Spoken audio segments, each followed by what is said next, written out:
Friends, MS Dhoni life నుంచి మనం నేర్చుకోవాల్సిన కొన్ని విషయాలు. నెంబర్ 1, ఎంత ప్రెజర్లో ఉన్న మ్యాచ్ అయినా ప్రశాంతంగా కూల్గా హ్యాండిల్ చేస్తాడు. ధోని అనగానే అందరికీ గుర్తొచ్చేది ఆయన ప్రశాంతత. మ్యాచ్ ఎంత ఉత్కంఠభరితంగా ఉన్నా, పరిస్థితి ఎంత కఠినంగా ఉన్నా ధోని ఎప్పుడూ కంగారు పడడు. జీవితంలో సమస్యలు, ఒత్తిడులు వచ్చినప్పుడు ఆందోళన పడకుండా ప్రశాంతంగా ఆలోచిస్తేనే సరైన నిర్ణయాలు తీసుకోగలం. నెంబర్ 2, ఫలితం కంటే ప్రక్రియే ముఖ్యం. ఫలితం ఎలా ఉంటుందో అని ఆలోచించడం కంటే ప్రస్తుతం మనం చేయాల్సిన పనిని సరిగా చేయడం ముఖ్యం అని ధోని నమ్ముతాడు.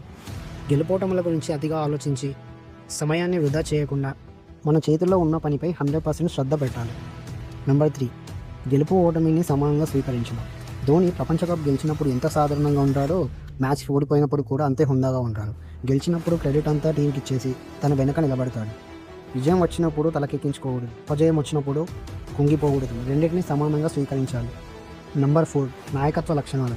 ఒక లీడర్గా ధోని ఎప్పుడూ యువ ఆటగాళ్లను ప్రోత్సహించేవాడు. వారికి పూర్తి స్వేచ్ఛనిస్తూ మిస్టేక్స్ చేసినప్పుడు వెన్ను తట్టి అండగా ఉండేవాడు. నిజమైన లీడర్ అనేవాడు అందరినీ కలుపుకొని వెళ్తాడు. వేరొకరి ఎదుగుదలను తోడ్పడటమే నిజమైన నాయకత్వం.